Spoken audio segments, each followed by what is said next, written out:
Hi, now we will discuss the lesson Indian economy from 1950 to 1990 from Unit 1 Developmental Policies and Experience from 1947 to 1990. Before we get into the lesson, let us discuss some key topics. Economy.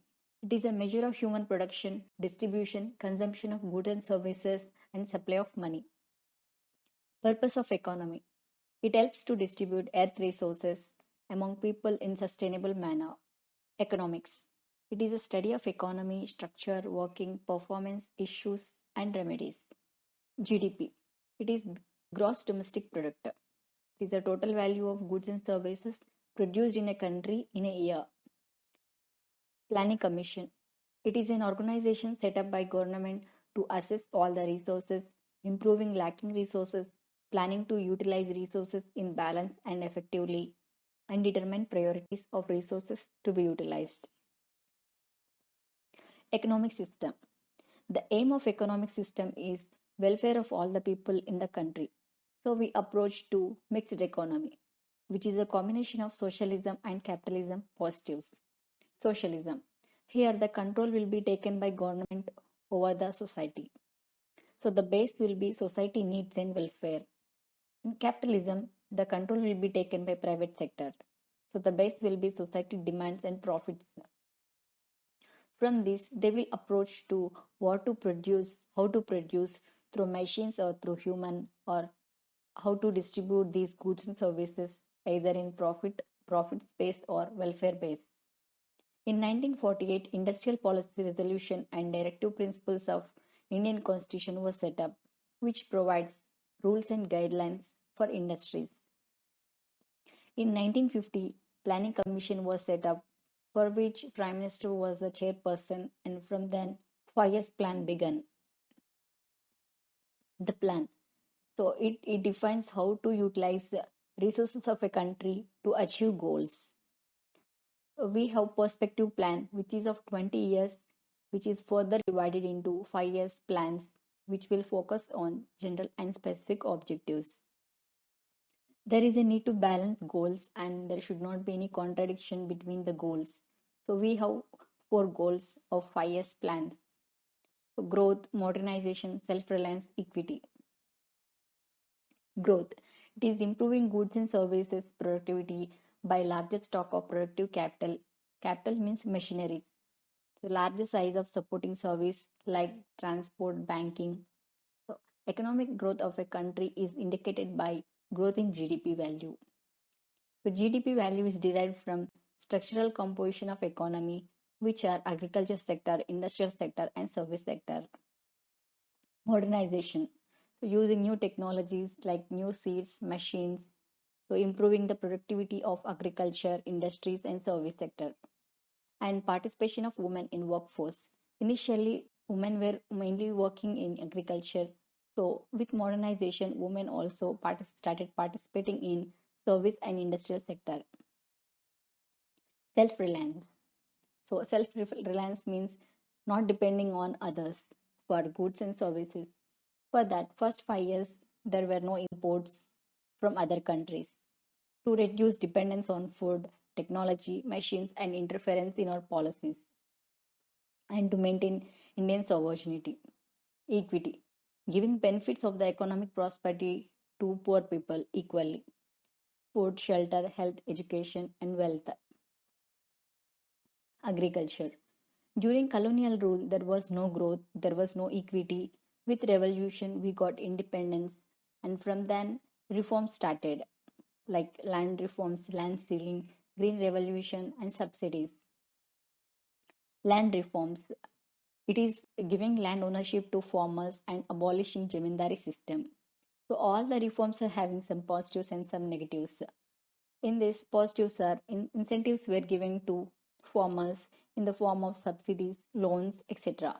And farmers started improving their social and economic life, and they were maintaining sufficient capital which they earned from selling their productivity.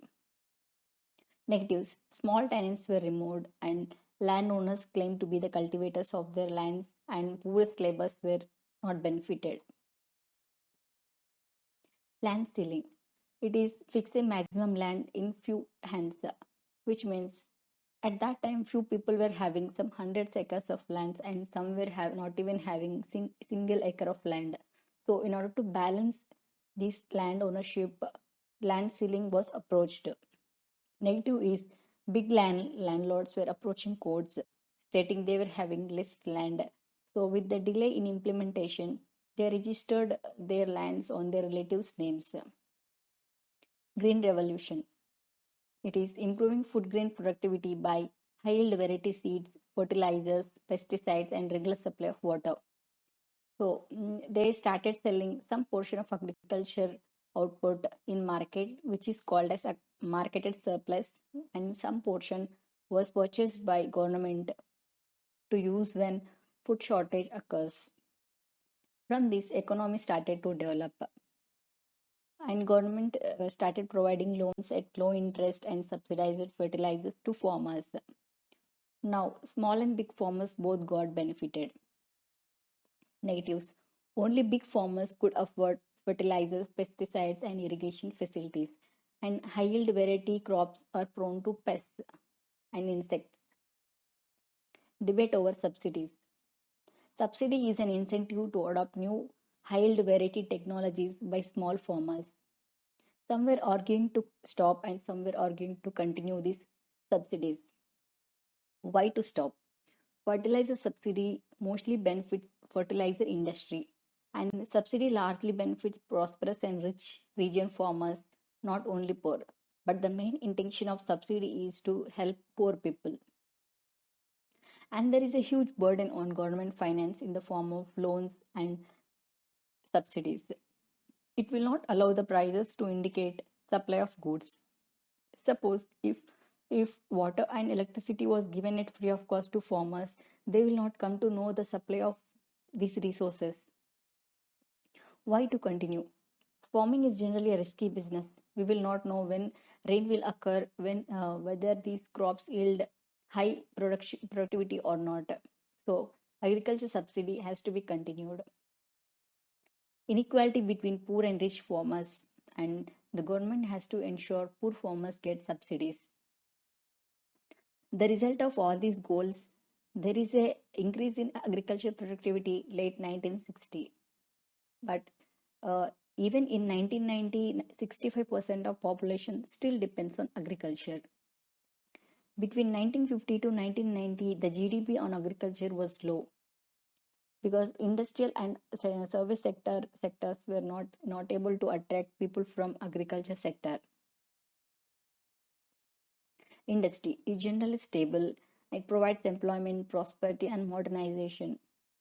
In 1956, industrial policy resolution was set up, which having goal of state controlling economy, focus of socialism rather than capitalism. So they classified industries into state-owned sector, state sector plus private sector, and private sector. In all these three categories, state was having control through license to start new industries. Regional equality.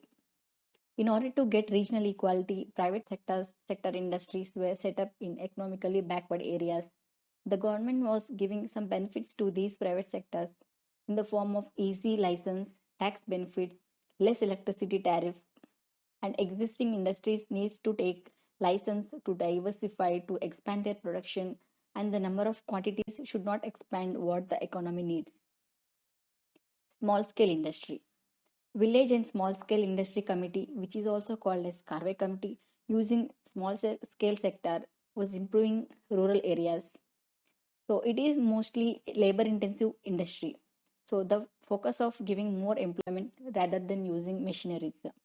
So it cannot compete with big industries. The government was providing some reservations in the form of production on number of goods to be sold, low tax on goods manufactured within the small scale industries, and bank loans given at low interest rates. Trade policy and import substitution. Imports were substituted with domestic production like electronics, automobiles. The government was protecting these domestic industries from foreign industries in the form of tariff and quota. Tariff is a tax on import and making these foreign imported goods and services expensive and discouraging Indians from using them. Quota is the quantity of goods to be imported. In the process of focusing domestic production, India failed to develop export sector. The effect of these policies on industrial development. From 1950 to 1990, there is a improvement in GDP contribution from 12% to 25%. The state has to focus its resources in important services which private sector cannot produce. License charge.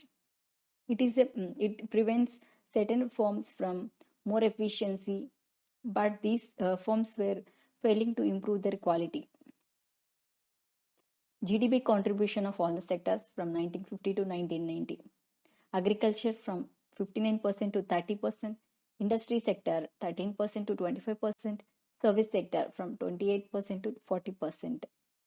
The development of a country depends on if service sector GDP was more than agriculture and industry sector, and if dependence on agriculture reduces.